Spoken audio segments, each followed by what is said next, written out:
anyway, it was to have spawned a whole bunch of other movies. It was to be a kind of anthology.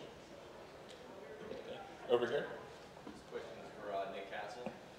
Being somebody that's involved in filmmaking on like a lot of different levels, between directing, writing, things like that, starring in films, what was it that you felt was the key element in the first Halloween movie that made it so successful? There's so many different things that actually make that movie what it is. So, looking at it objectively from the outside looking in, what do you feel is the one thing that stands out?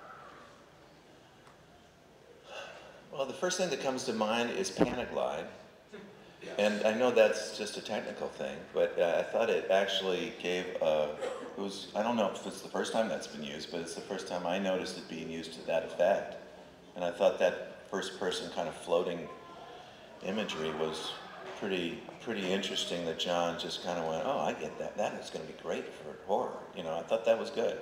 I mean, that's something that's unique to it, I think, and to the picture. I mean, there's all kinds of story reasons, and the figure, by the way, that Tommy dreamed up with a mask is, I think, iconic, and it has stood the test of time.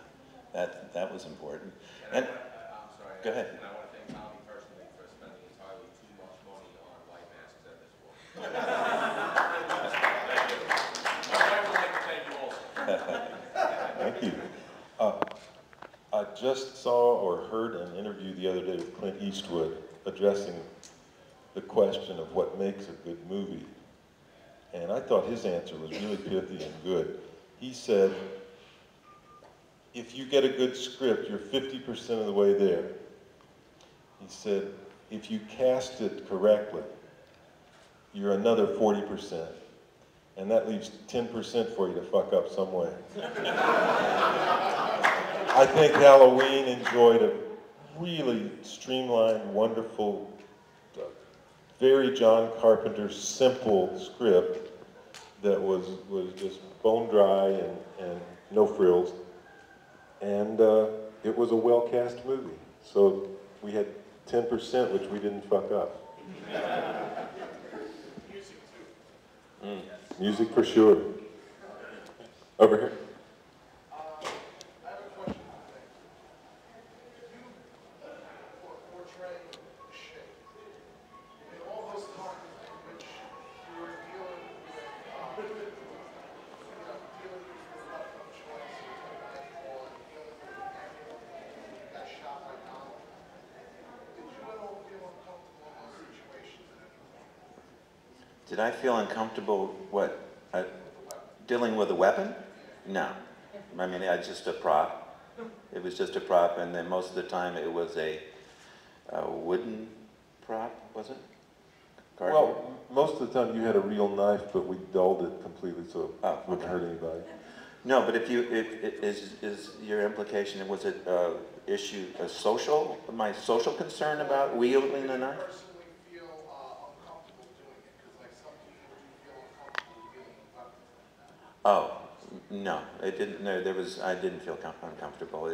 It's such a controlled environment. First of all, you just feel like, assuming you walk into the set knowing what you're going to do, you can't feel uncomfortable that now someone's giving you a knife to portray that character. So, I felt fine. Back here? Yeah, Nick, what did you think of Nick Warlock's portrayal of Shape in H2? I have a vague memory of me looking at it and going, God, he's kind of stocky. That's it. I don't know. The shape grew a lot in all the sequels. Our version of the shape was about 6 feet, what are we? 6 feet 1, 2, somewhere in there. Then all of a sudden it was like inflation, All these other guys were burly guys, huge, burly, muscular guys. Back here? Is there any unreleased footage to Halloween 3, or is it going to be released to a special edition DVD anytime soon?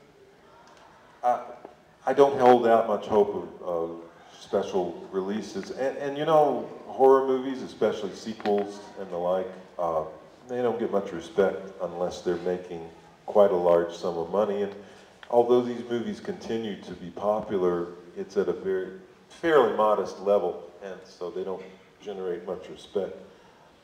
There's very little footage of any of the Halloween, both of the Halloween movies that I was a part of, Halloween and Halloween 3. It's very kind of sparsely done, and done on a shoestring and done very quickly.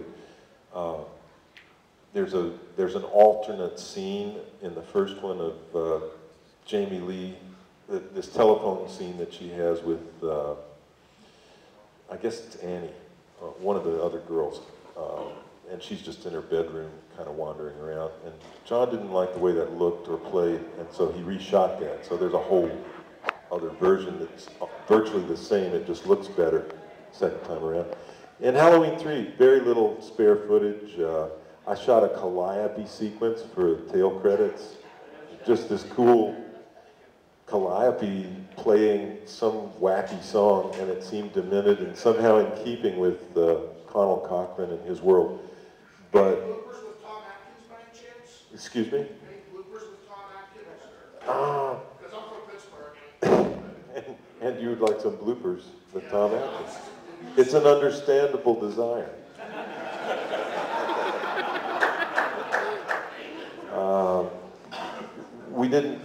There's a really great goodie reel to The Fog. However, Halloween didn't have much of a goodie reel, and H3 didn't have a lot of bloopers.